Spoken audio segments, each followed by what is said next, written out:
sommes là pour parler de vin, mais qu'est-ce que le vin? De quoi parle-t-on? Alors, à l'origine, c'est une plante grimpante, surnommée Vitis vinifera, du genre Vitis, qui s'est développée dans une région qui n'est pas la nôtre, qui n'est pas la France, mais qui est le Caucase et la Géorgie. On a retrouvé des traces de ces plants de vigne qui se sont développés à partir du Paléocène et qui ont conquis le monde, à la fois l'extrême-orient asiatique, l'Amérique du Nord, le Proche-Orient et l'Europe. C'est donc une vigne qui s'est développée un plan de vigne qui s'est développé un peu partout dans le monde et qui a attiré l'attention des Homo sapiens. Pourquoi?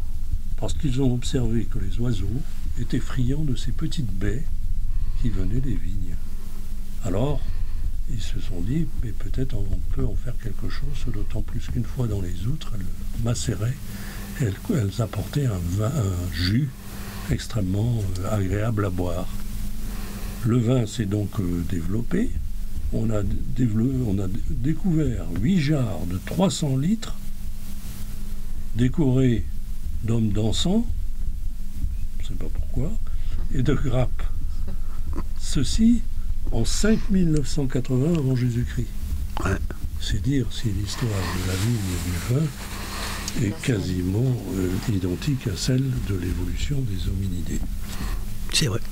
Mais les hominidés n'ont pas pensé à donner une définition du vin bientôt. Ils ont donné en France une définition du vin par une loi du 14 août 1889, appelée loi Griffe. Et que dit la loi? Le vin, c'est le produit exclusif de la fermentation du raisin frais ou du jus de raisin frais. On sait à quoi s'en tenir avec cette réglementation. Elle est acceptée à la fois elle est la même sur le plan européen, et elle est la même pour l'OIV. Donc, on a cadré là le produit qu'on peut vendre sous certaines conditions et qu'on peut produire sous certaines conditions. Alors, certains, compte tenu finalement de la réputation qu'a acquis le mot vin, ont cherché à en profiter. Notamment certains qui ont appelé un jus de fruits vin de pomme, vin d'orange. Alors, évidemment, les juges sont pensés sur la question avec rigueur. Et en gros, la jurisprudence, on l'évoquera plus tard, la jurisprudence qui s'est développée autour de la notion de vin concerne le fait de savoir si le consommateur peut confondre le vin de jus de raisin au vin de pomme. L'appréciation, elle se fait un petit peu par rapport à différents critères comme la perception du vin par les consommateurs, et certains vins qui n'en sont pas ont été acceptés, comme par exemple le vin de pomme. On peut acheter du vin de pomme sous l'appellation vin de pomme. Il faut qu'il n'y ait pas de risque, selon la Cour de cassation, arrêt du 10 mai 1993, pas de risque de confondre avec d'autres produits le produit en cause. À partir de là, on a une appréciation des vins qui est relativement bien délimitée. Mais le vin est tiré d'une propriété, d'une terre, à des conditions particulières. Absolument. Rendement à l'hectare, déterminé par chaque appellation, qui permettent d'élaborer un vin assez différent en fonction des terroirs où l'on se trouve. Le terroir et le cépage. Bien entendu. Cette notion de cépage n'est pas apparue dans notre esprit très tôt. Si en 1573, Jean-Antoine Le Baillif parle de cépage, c'est lui qui a inventé le mot. Rabelais parle des fameux vins d'Arbois. Et puis Olivier de Serres parle de Pinot. On savait déjà qu'il y avait des cépages différents. Mais la notion a commencé à exister parce que, effectivement, elle est extrêmement importante pour l'appréciation du vin par la suite et ses caractères. Des empléologues ont cherché à définir ce qu'on pouvait appeler comme cépage. Alors, sans entrer dans le détail, on peut noter deux noms. Alexandre Négrul, qui a distingué 3 types éco-géographiques de cépages. Les proles, ce qu'il appelle les proles orientales, les proles ponticales, les proles occidentales, vous avez compris ce que c'était. Mais la définition finale, c'est lié à l'analyse de Jean-Michel Boussicot, qui a défini le cépage comme un ensemble de clones suffisamment apparentés pour un même nom. Le Pinot, c'est le Pinot, le Savagnin, le Savagnin. Je voudrais juste rajouter une chose par rapport au cépage, c'est qu'en fait, les terroirs se sont appropriés certains pieds de vigne, bien entendu. En Bourgogne, on a trouvé du pinot noir et du chardonnay. À Bordeaux, on a trouvé du merlot avec du cabernet. Dans la Loire, on a trouvé du cabernet franc. En Champagne, on a trouvé du pinot noir, du chardonnay, du pinot meunier. On s'est approprié quelques terroirs qui ont permis d'avoir une authenticité dans chaque région géographique. Voilà. Ce d'autant plus qu'on a peaufiné un peu les méthodes qui permettent de produire du vin et l'origine de ce vin par des appellations qui sont relativement fréquentes, qui permettent de lutter d'ailleurs contre les fraudes. Vous vous rappelez de l'affaire des vins algériens qui passaient pour des vins rouges français et qui n'étaient pas la même origine, qui servaient à couper certains vins. Eh bien, on a inventé des sigles comme AOP, IGP.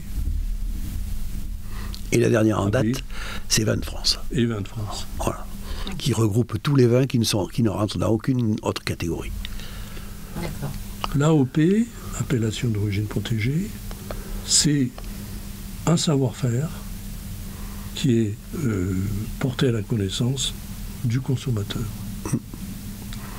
L'IGP porte davantage, mais il n'y a pas beaucoup de différentes, sur l'origine géographique. Alors l'IGP ne concerne pas que le vin, et par exemple il y a une IGP pour le sel de Guérande. Pour beaucoup de produits.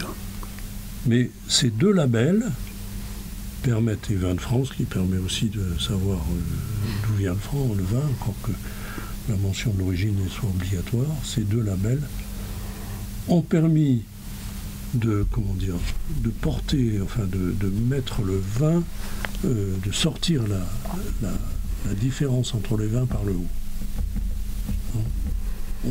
On augmente l'appréciation de la qualité du vin, parce que tous ces labels sont évidemment, pour en bénéficier, il faut répondre à un cahier des charges précis. Et qui existe à partir de toutes les appellations, et qui est souvent très différent. Non. Ce d'autant plus que maintenant, comme vous le voyez sur toutes les bouteilles de vin, on a une étiquette.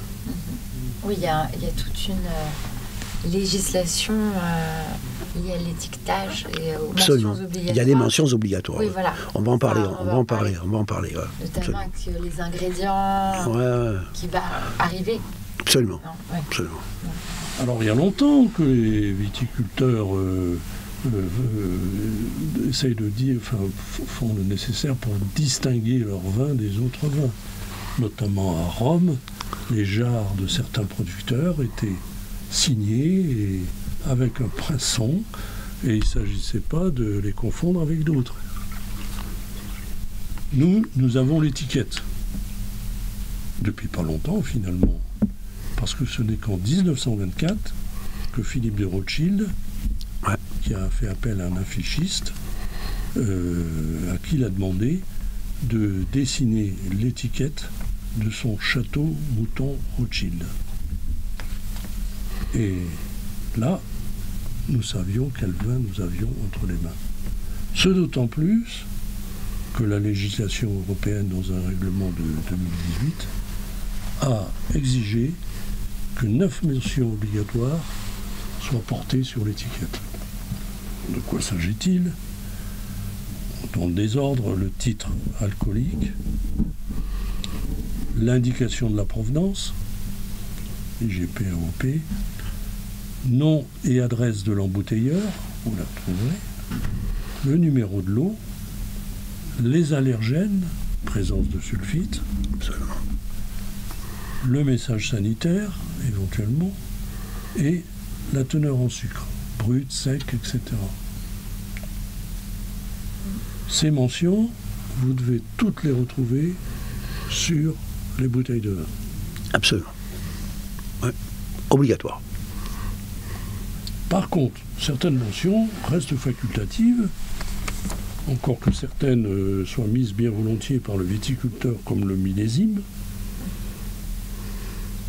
le cépage, la teneur en sucre,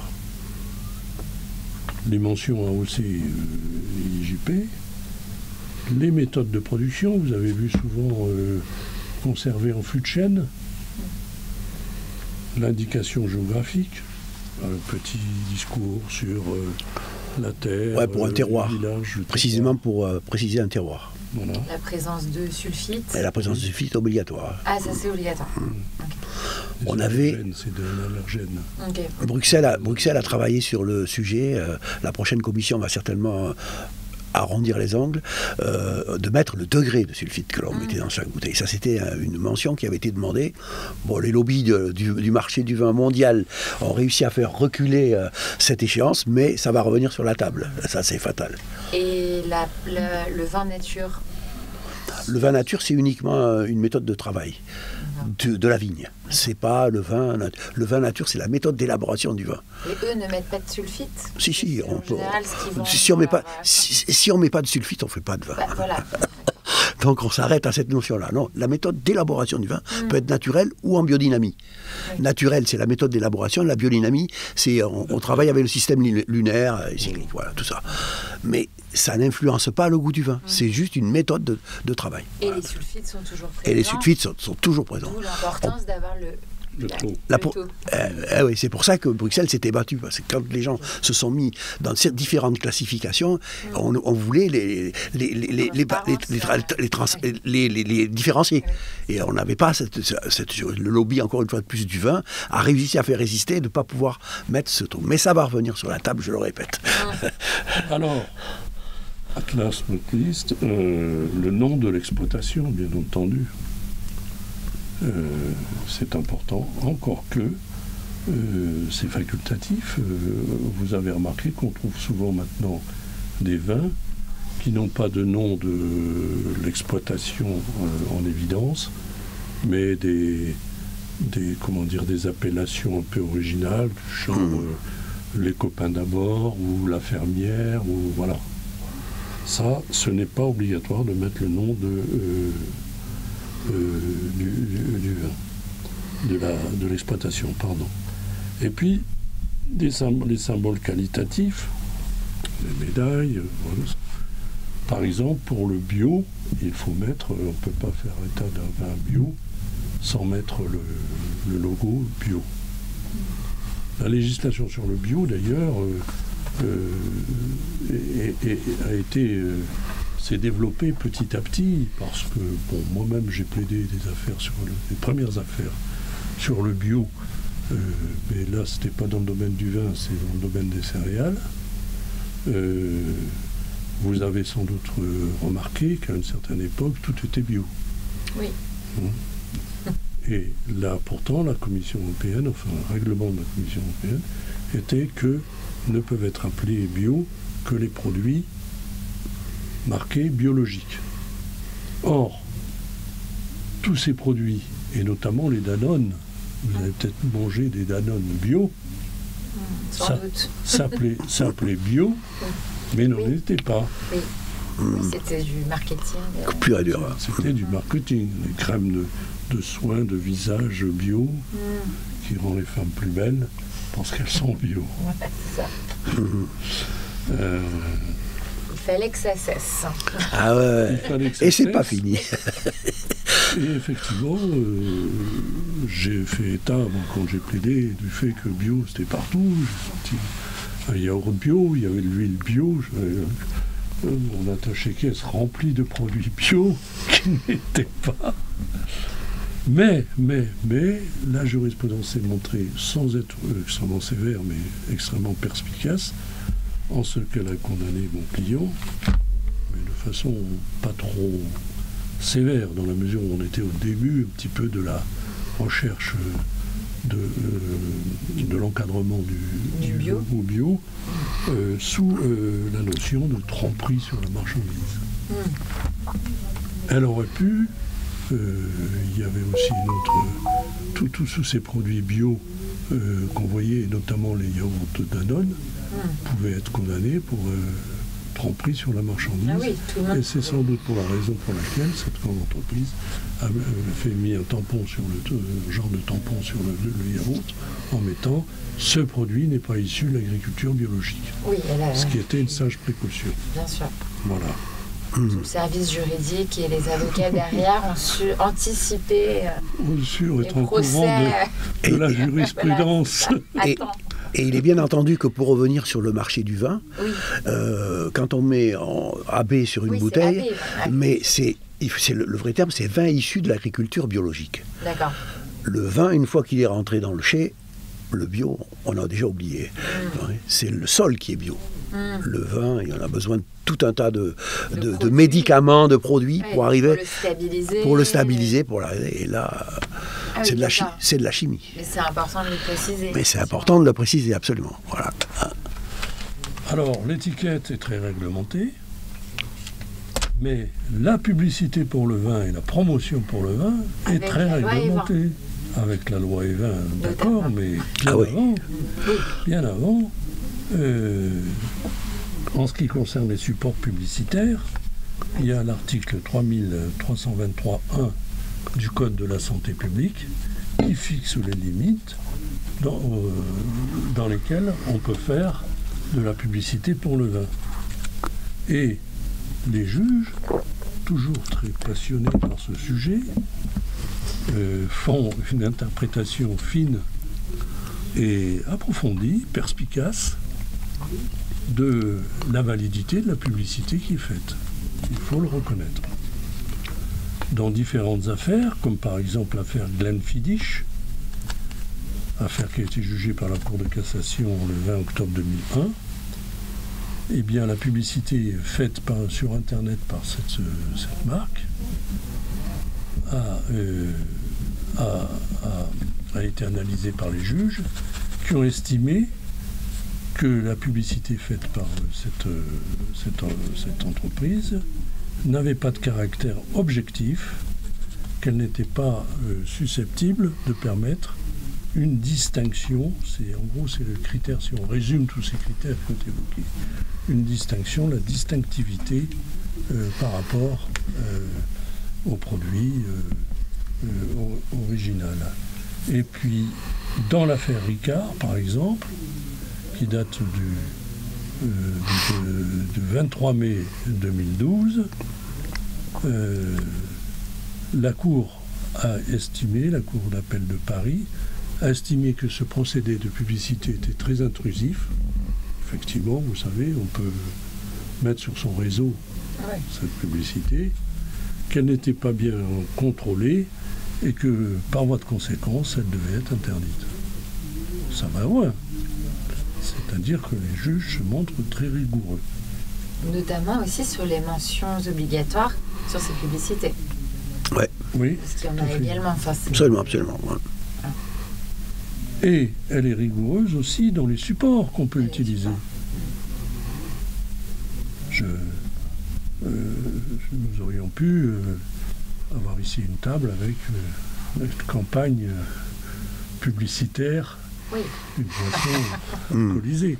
Vous passez un spot publicitaire dans le podcast d'un alcoolier connu. Eh bien non, nous n'avons pas le droit. À la radio, d'abord, c'est dans des tranches horaires. Sur les affiches sous forme d'affichettes, uniquement dans les débits de poissons, qui ont une licence d'ailleurs. Ah oui, et puis les fêtes et foires, comme par exemple la percée du vin jaune. Les manifestations, disons, les manifestations voilà, qui ont trait à l'œnologie et à des fêtes sur le vin. Qui acceptent sponsors, certaines marques d'alcool. Absolument, absolument. Alors, les catalogues et les brochures de commerce, bon, oui, c'est accepté parce qu'il faut bien présenter quand même le vin. Sur les véhicules automobiles, c'est assez limité. On ne trouve plus tellement de véhicules automobiles avec la publicité pour le vin. Fêtes et foires traditionnelles, oui, dans des limites comptables, qui concernent la fête. Dans les musées, les universités, les confréries spécialisées dans l'œnologie, oui, on peut encore. Et puis, sur Internet, là, c'est limité en matière dans le domaine de la presse écrite, en ce qui concerne le sport, et tous les spams et pop-up doivent être limités pour éviter une diffusion diffuse, c'est-à-dire de la promotion de l'alcool. Oui, puis après, tout dépend de quel type de promotion on fait. Oui.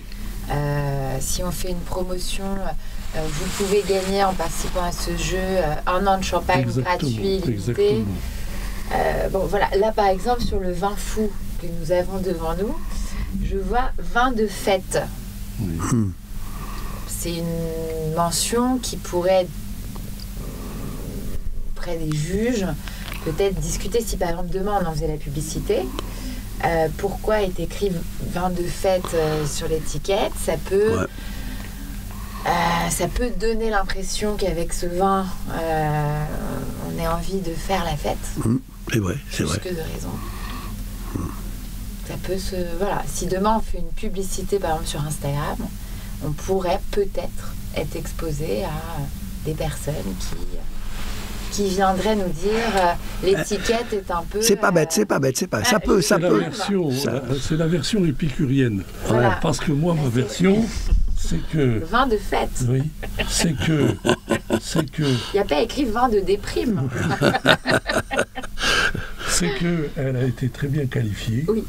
Oui, c'est dans la mesure nuance. où on vous dit c'est un vin que vous ne devez pas consommer tous les jours. Oui, c'est pas faux. Ce n'est qu'un vin réservé à la fête. Uniquement pour la fête. Uniquement pour la fête. Et en ce sens, je rentre dans les autorisations qui est fête et fête, on a le droit. Et foire traditionnelle. Okay.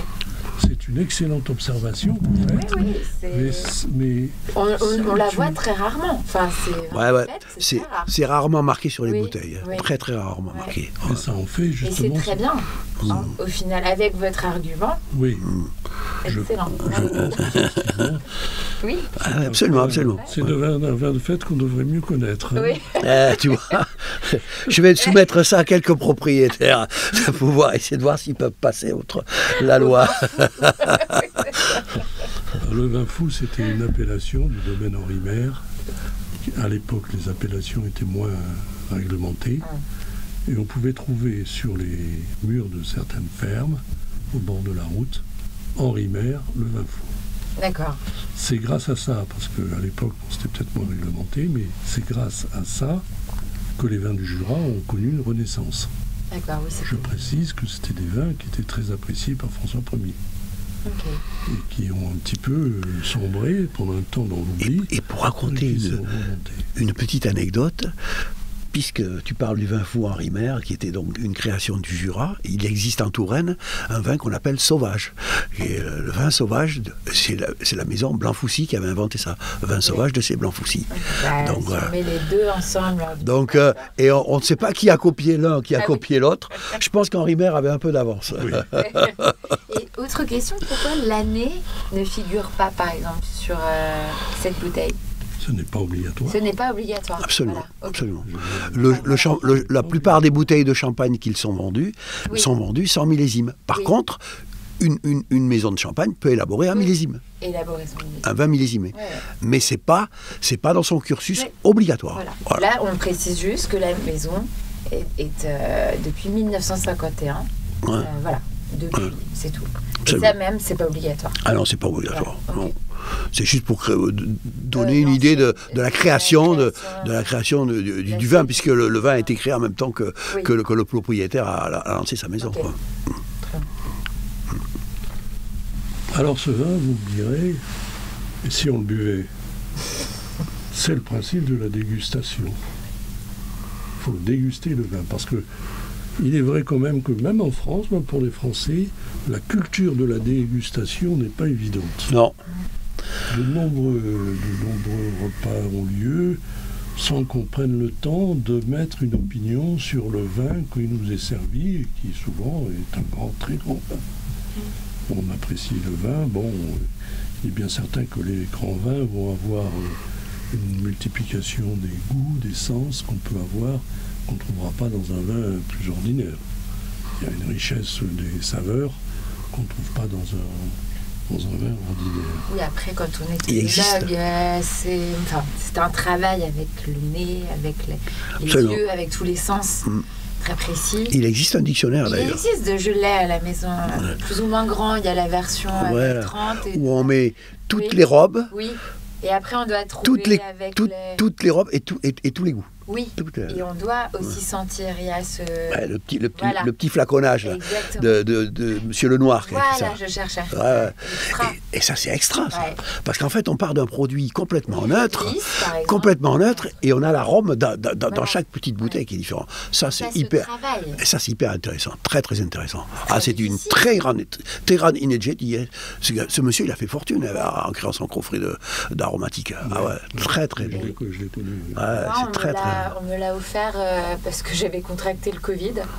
J'avais perdu l'odorat. C'est un bon truc. Et on m'a dit que ce sera un bon moyen de travailler. Absolument.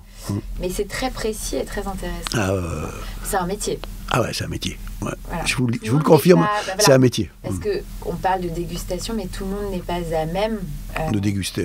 En tant que pro-femme, de dire il y a des notes d'œil, il y a des... Enfin, il faut déjà être très connaisseur. Moi, en tant que professionnel, je peux goûter 70 vins par jour, par exemple. Oui, voilà. Et d'ailleurs... 70 vins par jour. Et souvent, on est amené à recracher, on est amené à... Enfin, c'est pas... Non, il y a des techniques de dégustation qui sont irremplaçables, quoi. Voilà. C'est pas le commun du mortel qui peut faire ça, c'est un métier à part entière, quoi. C'est déguster 70 vins par jour et avoir toujours l'égence au 70e vin de pouvoir le noter, de pouvoir retrouver les arômes. Ça, c'est du boulot. Mais je peux vous avertir que quand on fait une journée comme ça, on est éreinté à la fin. C'est comme si on avait élevé trois baramines toutes les 5 minutes. On est épuisé. C'est très, très... C'est très, très une concentration extrême, totale. Ouais. Alors, la science de la dégustation n'est pas apparue tout de suite, encore une fois. C'est en 1519 que a commencé à être apprécié, a été mise au point la dégustation. Une dégustation, c'est-à-dire, c'est un acte volontaire d'évaluation, mais codifié, selon des critères plus ou moins objectifs. Il y a un Romain, Claude Gallien, dans les années 129-200 après Jésus-Christ, qui a analysé les vins, notamment le vin de Falerne, en essayant de distinguer certains critères objectifs, comme la vue, le goût, la consistance, la puissance et l'odorat. C'est d'ailleurs la base un peu des dégustations actuelles. Les choses ont un peu évolué, maintenant on s'oriente vers une dégustation, la dégustation plus récente, qu'on appelle géosensorielle. On essaye d'évaluer tous les sens que la dégustation procure, avec en plus, par exemple, le goût du terroir, la typicité liée au plan, et cela entraîne des appréciations plus diverses sur l'aspect, la couleur, le bouquet, l'acidité, la douceur, l'astringence et la qualité gengivale. Voilà. une critique américaine, Linda Johnson Bell, a révolutionné un petit peu la dégustation, dans la mesure, et ça a été son best-seller, elle a sorti un livre, où elle analyse le vin par rapport à un plat.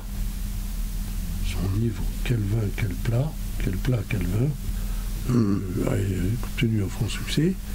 Et quasiment maintenant, les sites qui font état de savoir quel vin on doit boire avec quel plat sont nombreux, mais ils apportent une dimension, cela apporte une dimension beaucoup plus vaste de l'analyse géosensorielle que les premières analyses très techniques, très valables, très sérieuses, absolument, faites jusqu'à présent. En d'autres termes, la dégustation, c'est la méthode objective, c'est une méthode objective en employant des moyens subjectifs pour apprécier le vin. Et moi, je voudrais... Des organismes comme par exemple le QAM ont évolué. Je vois qu'ils donnent des cours d'appréciation du vin dans le sens d'une analyse géosensorielle. Absolument. Et pour revenir à une notion beaucoup plus terroir, je pense qu'aujourd'hui, quand on veut faire un accord mets et vin, il faut souvent se servir de la nourriture qui est où le vin est le plus près. Je passe par exemple au fromage de chèvre, avec les vins de Touraine, hein, je pense que quand même en blanc ça va super bien. Et si je parle par exemple du coq cuisiné au vin rouge, on va prendre dans la région, hein, à Buzet, dans le Gers, tout ça, on a des coqs, les rouléguis, on peut prendre des vins terroirs. Il faudra toujours se rapprocher de cette notion de terroir. Quand on fait le bœuf bourguignon, il n'est pas venu à l'idée de pas prendre un Bourgogne. On est tellement proche. Et la raclette qui est vraiment, on prend un vin savoyard. Et quand on est chez le monsieur, avec le comté, on prend des vins du Jura, quoi. Et tout ça. Les Jurassiens ont fait quand même mieux là, dans ce domaine. Ils sont allés jusqu'au bout. Puisqu'ils font cuire le coq avec du vin jaune. Eh ben voilà. Donc ils n'ont pas attendu. Le fameux vin jaune. Ils ont compris que l'accord mets et vin se faisait naturellement. Il y a des modes maintenant avec l'accord champagne-chèvre. Par exemple. Voilà. Et le vin orange alors? Dans le vin orange, moi j'ai connu une personne qui a monté une petite entreprise qui se trouvait au pied du Mont Ventoux, à Bédouin. Et en fait, elle s'est servie des élixirs qui ont été déposés à la mairie de Carpentras. Et à l'époque, ça remontait dans les années 1850, beaucoup de médecins précautionnaient ces élixirs. Et souvent de fois, ils étaient plutôt à base de citron et d'orange. Donc, parce qu'on s'est aperçu que ça avait des vertus curatives pour la digestion et tout ça. Donc voilà pourquoi. Après, on est devenu à la notion de vin d'orange, mais au début, c'était plutôt, avant que ça s'appelait vin, c'était plutôt des élixirs. Voilà. C'était plutôt ce terme-là. Mais ça avait le même rendez-vous. Et je reviens justement pour le rapport avec le vin qui n'en était pas au temps de Louis XIV. Tout le monde sait que Louis XIV utilisait beaucoup de vin, mais le vin était un breuvage, qui bien souvent de fois lui servait à se parfumer dans des grosses baignoires, parce qu'on y mettait des macérations de plantes, du jasmin, tout un tas de trucs. On avait déjà ramené pas mal de plantes. L'alcool. Voilà. Et le vin était souvent beaucoup sucré pour pouvoir arriver à se garder. On n'avait pas trouvé la méthode de conservation du vin, donc on sucrait un peu trop le vin pour pouvoir le garder, quoi. Voilà. Et de là est né le marché anglo-saxon, puisque ce sont les anglo-saxons qui sont arrivés dans l'estuaire de la Gironde pour venir récupérer des barriques, puisque le commerce du vin, en priorité le bordelais, il a marché avec le Royaume-Uni. Quand ils sont venus avec des bateaux, la première fois qu'on a fait exporter des barriques de vin, le vin est arrivé, il était piqué au bout de 8 jours. Donc on s'est dit, il faut sucrer un peu plus le vin. Et donc on a sucré un peu plus le vin, ce qui fait que le goût anglo-saxon est toujours resté à ce fameux vin qui s'appelle le claret. Et le claret, c'est un vin rouge un peu sucré et qui permet à faire aimer le vin à des Anglais. Voilà. Et ça correspondait beaucoup plus à leur nourriture, qui était une nourriture mélangée de fruits, de viande blanche, de viande de toutes sortes. Ça venait assaisonner un peu leur cuisine assez fruitée, voilà, tout simplement. Voilà où c'est né le claret. Oui, j'avais vu aussi qu'au Moyen-Âge, on buvait plus de vin que d'eau, parce que c'était moins dangereux que de consommer notamment l'eau de la Seine. Voilà. Et je rappelle que dans nos écoles françaises, le vin était autorisé jusqu'à 1950. Hein. Voilà, absolument. Donc ça s'est arrêté au profit du lait, mais pas tout de suite, parce qu'en fait on a mis du lait parce qu'il y avait une surproduction de lait et qu'il fallait à tout prix éliminer. Dans les hospices, je pense à l'hospice de Beaune notamment, il y avait une quantité de vin par jour et par patient. Absolument. Un homme avait tant de litres, la femme, et ça faisait partie du médicament. Absolument. Voilà. Mais c'est très bon. Alors on peut le boire, ce vin, on peut en boire. On peut en boire sans cesse. Sauf au volant. Mais on ne peut pas tout boire et on peut penser à en faire un investissement. Parce que le vin qui est vendu dans le monde, c'est un marché. C'est un marché du vin. Marché mondial, ouais. C'est l'OIV qui gère ça. Le marché du vin en France, l'exportation du vin, c'est 15,5 milliards d'euros. 15 milliards. Ouais, c'est beaucoup. Les grands crus de Bordeaux, c'est en 2021, c'est 1,3 milliard. Les grands crus de Bourgogne, c'est aussi à peu près le montant 1,3 milliard. Alors on verra on va voir, tout à l'heure je vous donnerai d'autres chiffres, qu'investir dans le vin peut être un bon investissement.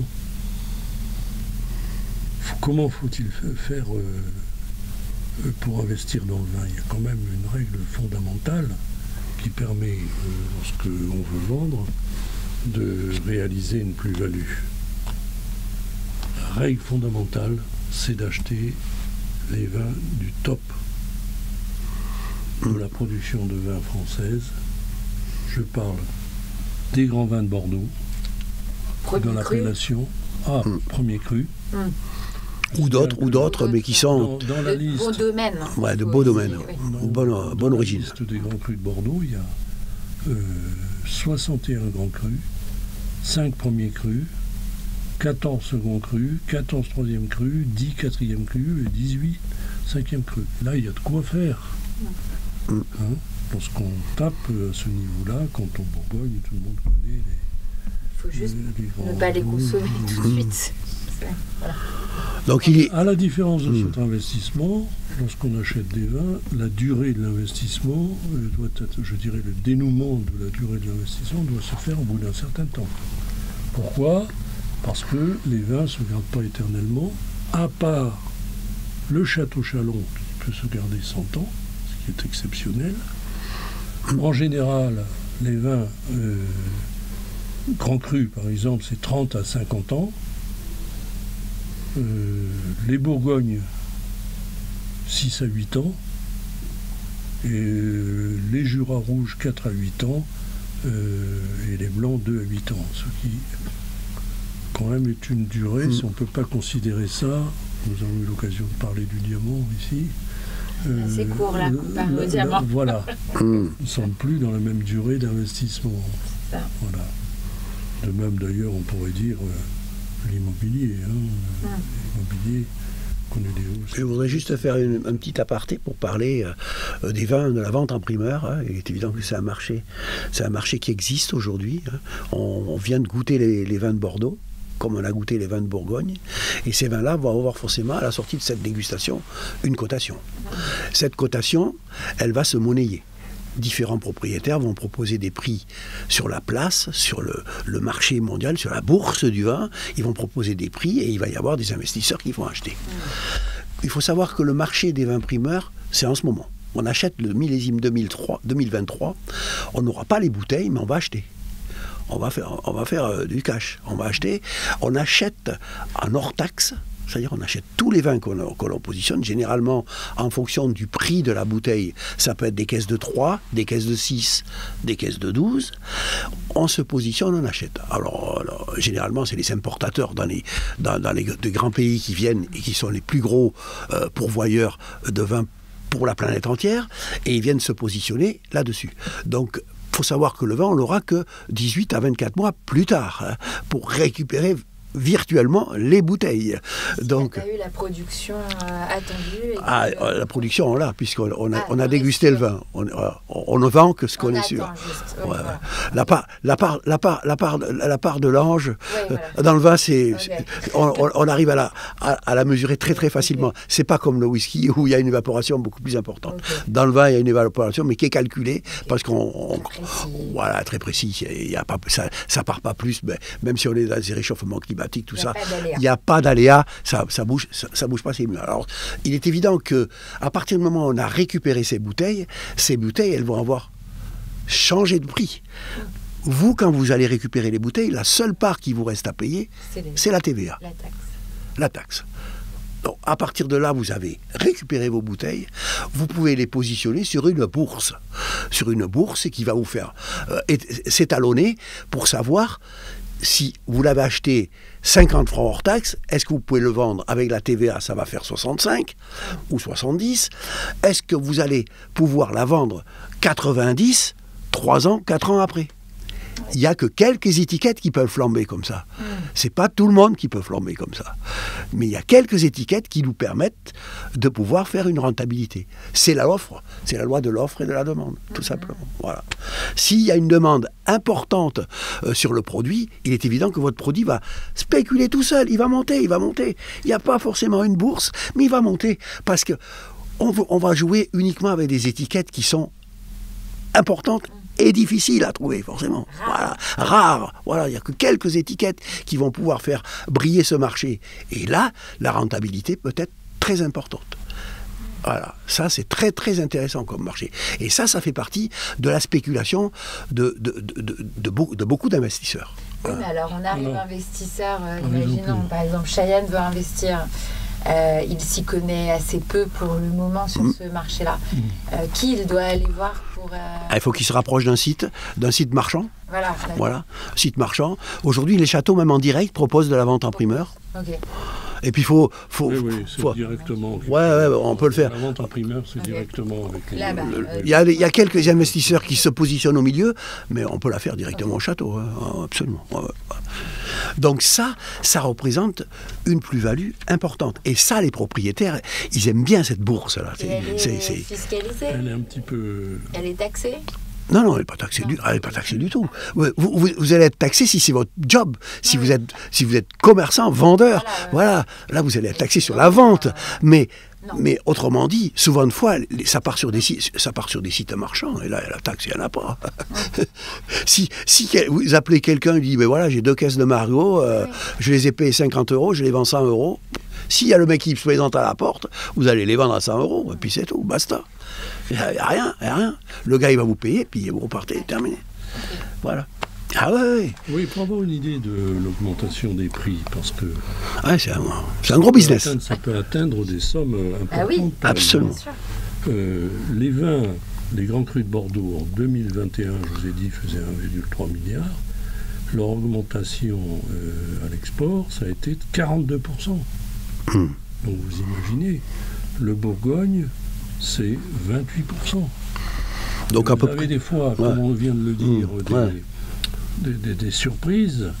Vous avez par exemple un vin domaine de la Romanée Conti, Grand Cru 1945, qui a été vendu, devinez combien?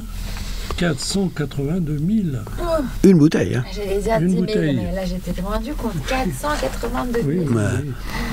Il faut savoir que c'est toujours pareil, la rareté du produit. Pour les ventes aux enchères, nous discutions justement, il y a une chose qu'il faut faire, c'est quand on achète des grands vins, il faut au moins en acheter 3-4 bouteilles. Parce qu'il peut y en avoir un mauvais ou... Non, pas forcément. Ça fait un lot. Ah, c'est un lot. C'est un lot. Et vous aurez l'achat d'un lot. Oui. Une bouteille toute seule, bon... c'est pas spéculatif. Okay. Voilà. Donc acheter 3 bouteilles minimum d'un grand vin pour les présenter Elle a aux été enchères. achetée par qui à 482 000 euros? Ah, je vous le dirai pas, c'est confidentiel. Non, parce Au que moment où on l'ouvre, ça va faire tout bizarre. pour revenir sur l'histoire de la Romanée-Conti, au domaine de la Romanée-Conti, à Vosne-Romanée, on ne peut pas acheter une bouteille de Vosne-Romanée comme ça au château. On ne peut pas. On achète une caisse. Ah oui, oui. Une caisse qui a 12 bouteilles. 12 bouteilles, ouais. qui a un numéro, qui est numéroté.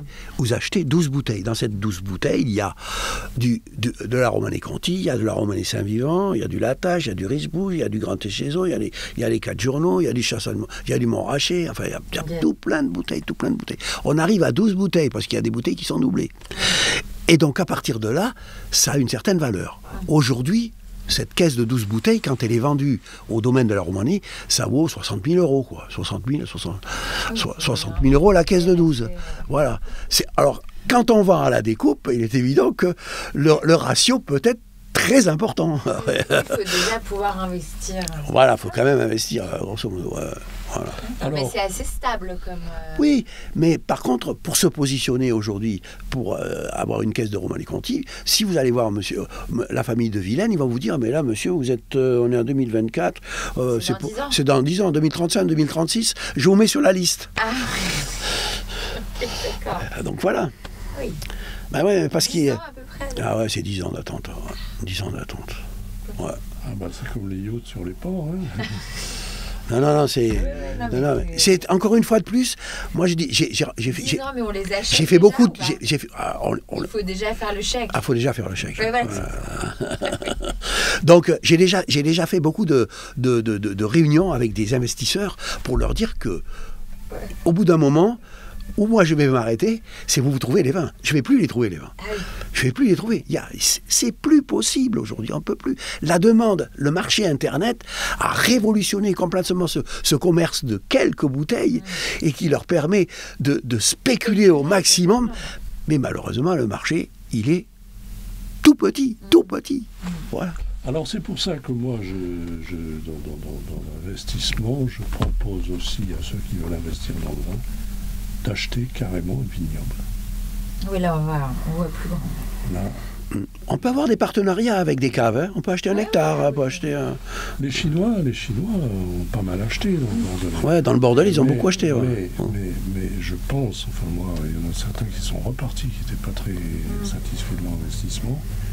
Ils n'ont pas la culture viticole. On voit ça comme un placement financier, et puis, comme une action qui monte et qui descend. Or, la vigne, c'est un peu particulier. Ouais. C'est souvent des joailliers, des industriels qui avaient acheté. Oui, ils n'avaient pas la fibre, agricole. C'est un investissement. Voilà. Ouais. Parce qu'il faut savoir encore une fois de plus que le vin, on ne peut pas s'improviser. On ne peut pas s'improviser. On y est dedans ou on n'y est pas dedans. Donc, et il y avait un accord tacite qui avait été signé entre le syndicat des grands crus classés qui ne voulait pas qu'aucune propriété de grands crus classés parte chez les Chinois. Donc les Chinois n'ont pu acheter que des propriétés un peu en dessous. Certes, des belles propriétés, mais un temps en dessous. Cette bouteille-là, donc cette fameuse bouteille, si on en hérite, on paye quand même des droits de succession. Oui. Oui. C'est un bien mobilier de 5 000 euros. Ah oui, c'est un bien immobilier. Ouais. Donc on a plutôt intérêt à la cacher. À ne pas la déclarer, bien entendu. On n'est pas obligé de la déclarer, bien entendu. Vous savez, il y a des choses qu'on n'est pas obligé de déclarer. On a parlé du diamant. Des diamants, très faciles à cacher dans sa poche. On s'en souvient. Et la bouteille, c'est la bouteille de vin. Quoique la bouteille de vin, c'est un peu plus difficile. Il ne faut pas la faire tomber. C'est un peu plus difficile parce qu'il faut quand même la mettre à un endroit. Pour qu'elle puisse se conserver. Oui, et puis voilà. Ouais. C'est plus délicat, mais bon. Et puis, la dernière possibilité, c'est de participer à un groupement d'investissement en vin, avoir une participation dans un groupement. Et souvent, les dividendes, ce sont des bouteilles de vin de votre groupement. À la fin, c'est aussi quelque chose de très, comment dire, ludique. Et vous êtes payé en bouteille. Vous êtes payé en bouteille. Si vous avez un hectare, la cave vous remet chaque année 12, 24 bouteilles. Dire, voici mon vin. Voilà. Je vais donner quelques explications sur ma production. Ouais. C'est donc, globalement, on peut quand même dire que c'est un marché intéressant, que celui qui va s'y intéresser peut réussir des plus-values. Alors pour raconter quelques chiffres, aujourd'hui, je vais vous donner quelques chiffres de la production de 2023, puisque nous sommes là, les chiffres ont été sortis il y a quelques semaines, 2-3 semaines. Donc la production mondiale est en repli de 10%, bien entendu, mais ça fait quand même 237 millions d'hectolitres, c'est quand même beaucoup. Là-dedans, la hiérarchie des vins a trouvé 2 pays qui n'étaient pas en régression, mais en croissance. Ce sont les États-Unis et le Portugal. Donc pour les États-Unis, c'est parce que c'est plutôt un très bon millésime.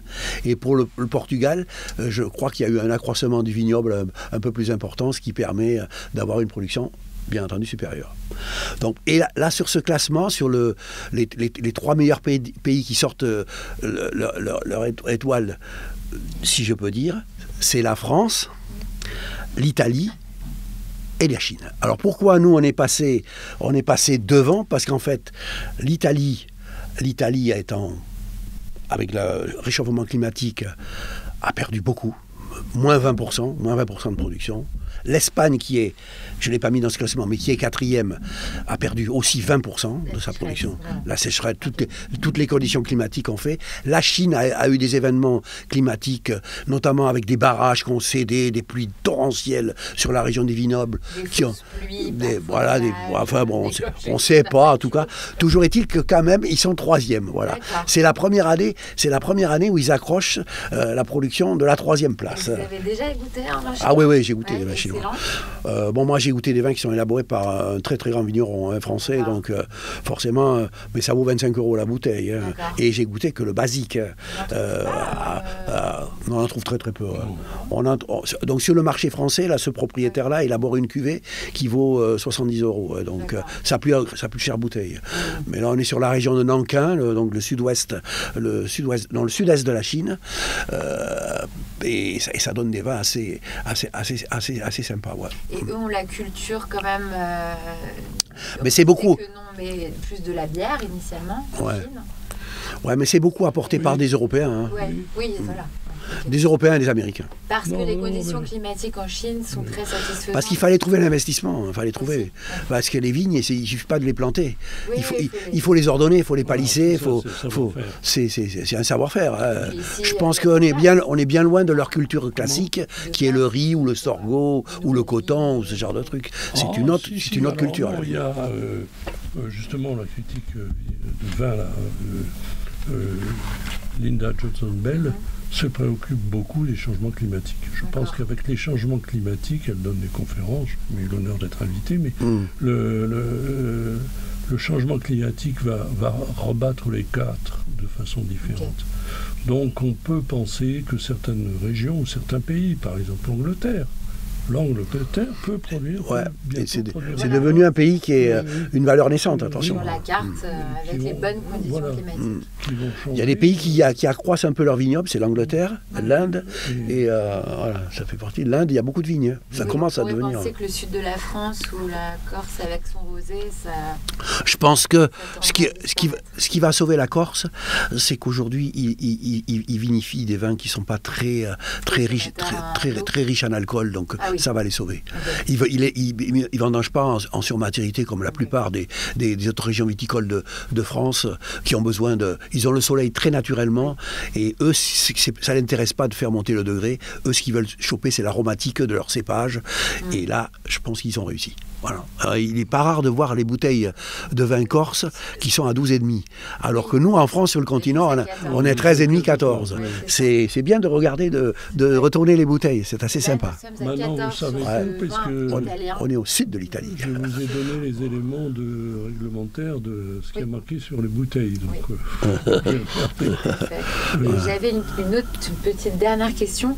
On disait que maintenant, sur les étiquettes, il allait falloir y mettre tous les ingrédients qui composent. Et ça, c'est pour quand ? C'est Bruxelles qui va déterminer ça. C'est la nouvelle chambre. C'est la nouvelle chambre qui va se réunir après les élections, mais il va y avoir du travail. Hein. Ouais.